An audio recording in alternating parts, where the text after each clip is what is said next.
Group 1 preliminary పరీక్ష సిద్దిపేట పట్టణంలో ప్రశాంత వాతావరణంలో ముగిసింది. సిద్దిపేట పట్టణంలోని 21 పరీక్షా కేంద్రాల్లో అధికారులు అన్ని ఏర్పాట్లు పూర్తి చేశారు. పరీక్షా కేంద్రాల వద్ద పోలీసులు 144 సెక్షన్ అమలు చేశారు.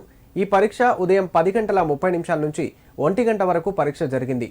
నిమిషం నిబంధన అమల్లో ఉండడంతో సిద్దిపేట డిగ్రీ కళాశాల పరీక్ష సెంటర్లోకి 10 మంది అభ్యర్థులు నిమిషం ఆలస్యంగా రావడంతో అధికారులు అనుమతించలేదు. దీంతో అభ్యర్థులు వెనుదిరిగి వెళ్లిపోయారు.